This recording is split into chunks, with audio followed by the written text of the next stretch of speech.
The next call is a split call. Gillian Genter, 5 minutes.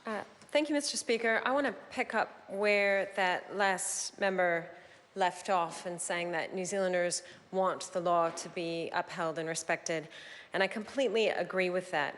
I also think New Zealanders want to live in a society where everyone has a fair go and everyone's suffering from various challenges, whether they be alcohol and drug addiction or other challenges in their personal and professional lives, are looked after in the community, because that is the way to ensure that we have a happier, healthier, safer country for everyone to live in. Addiction isn't just a personal, individual problem.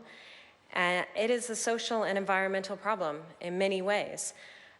Drug and alcohol abuse obviously affects people beyond the people who are suffering from the addiction. And so this bill will hopefully enable more help and support to be given to those community-based offenders and Bailees who are struggling with addiction and enable them to turn their lives around. And that's why the Green Party is supporting this bill. It's particularly important, I think, that as my colleague David Clinton mentioned earlier in this debate, that the 3 principles established by this bill are upheld in the implementation.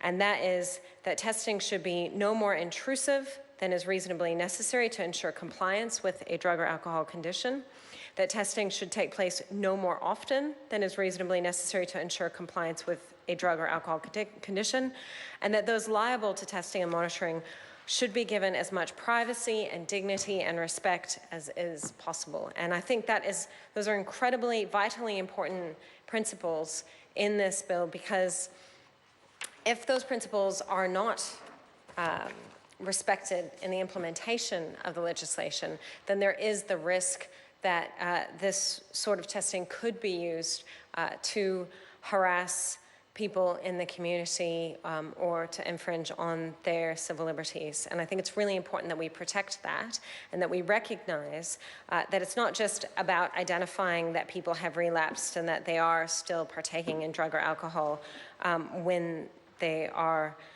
have been released back into the community, but that we provide the wraparound support of the health system to ensure that people are able to overcome their addictions.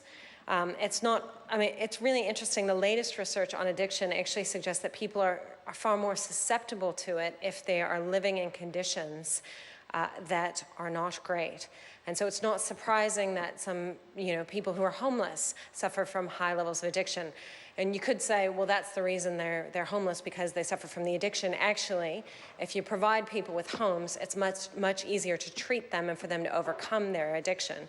And so it's really important that we embrace this paradigm shift in how we approach crime, alcohol, drug addiction, and recognize that all of these problems are interrelated, and we aren't going to get anywhere by blaming individuals and trying to take a punitive approach to discourage them from engaging in behavior that really is not necessarily of their choice. We have to take a social and environmental approach to public policy that reduces the harm for all people in Aotearoa and is simply more effective. And so I'm happy that this bill is going in that direction of recognizing that providing, it's not just about testing and punishing people who are suffering from drug and alcohol addiction, but actually, hopefully, providing the wraparound support that they need so they can overcome their addiction and, in fact, live happier, healthier lives in which they're not offending and not interfering in the ability of